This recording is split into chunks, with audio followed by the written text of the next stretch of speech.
परिधि को नहीं, केंद्र को पकड़ो। एक सन्यासी के सानिध्य में धर्म गोष्ठी चल रही थी। ज्ञान, ध्यान, तप, जप की चर्चा के दौरान अचानक एक व्यक्ति ने धन वैभव का वर्णन प्रारंभ कर दिया।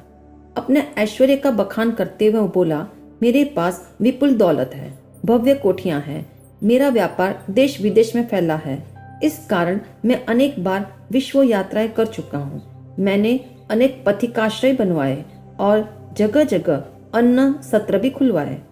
सन्यासी पहुंचे हुए तत्वचिंतक थे, अतः अभिमान के चक्रव्यूह में उलझे उस व्यक्ति को सत्य का भान दिलाने के लिए उन्होंने एक प्रयोग किया। सन्यासी ने सामने दीवार पर टंगे हुए एक नक्शे की ओर इंगित करते हुए उस व्यक्ति से पूछा, यह नक्शा कौन से देश का है? उसने कहा, यह नक्शा विश्व का है। सन्यासी ने कुछ देर सोचकर पूछा, इस नक्शे में हिंदुस्तान कहाँ है?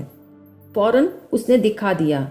सन्यासी ने पूछा, इस हिंदुस्तान में महाराष्ट्र कहाँ है और महाराष्ट्र में आपका शहर कहाँ है? उसने तुरंत कहा, महात्मन, महाराष्ट्र ये रहा, मेरी अंगुली के ठीक नीचे, किंतु मेरे शहर का नक्शे में कहीं नामो निशान नहीं है। सन्यासी ने शाश्वत सत्य प्रकाशित करते हुए कहा, जब तुम्हारे शहर का भी पता नहीं हो तो तुम्हारी कोठी का पता कहाँ से लगेगा?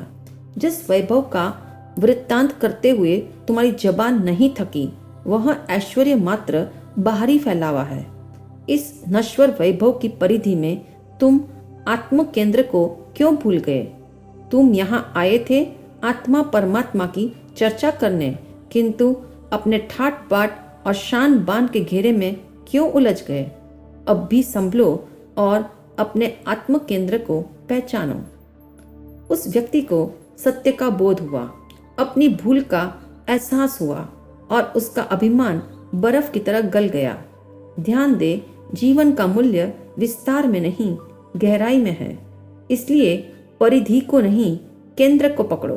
केंद्र अर्थात आत्मा, आत्मा का परिचय करना, और परिधि यानी स्वयं को छोड़कर शेष सबका परिचय करना। स्मरण रहे, जीवन के सर्कल का सेंट्रल पॉइंट आत्मा है और जीवन जीने की तमाम प्रवृत्तियां सर्कमफरेंस है और जीवन जीने की तमाम प्रवृत्तियां परिधि है।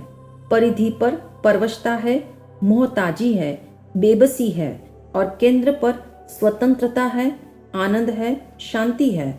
जरा सोचो, कितने पल जीवन के ऐसे हैं जब मन संसार की परिक्रमा छोड़कर आत्म सेंटर पर स्थित होता है। जीवन का वर्तुल पाप, प्रमाद और प्रवृत्तियों से विस्तार पाता है। मन को सदा विस्तार में आकर्षण है, चूंकि फैलावा और दिखावा मन को उत्तेजित करता है। इस प्रकार परिधि का विस्तार घेरा जन्म मरण के महाफेरे को बढ़ाता है। एक बात निश्चित है, परिधि के किसी भी बिंदु पर रहते हुए यदि केंद्र बिंदु का ख्याल आ जाए तो विस्तार का घेरा सिमटते देर नहीं लगेगी।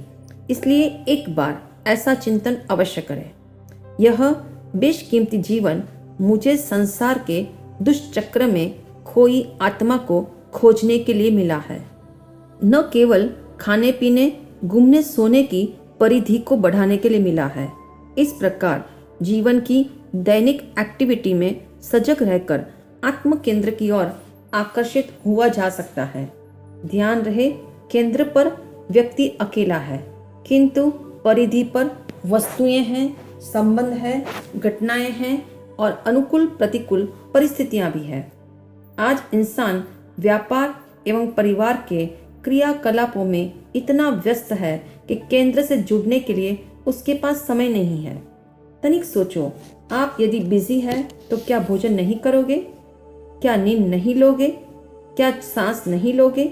जिंदा रहने के लिए सांस लेने की फुर्सत भले ही ना हो तो भी सांस लेनी पड़ती है। इसी तरह संसार की अनेक जिम्मेदारियों में चाहे बिजी रहो, फिर भी धर्म से जुड़ना मत भूलो।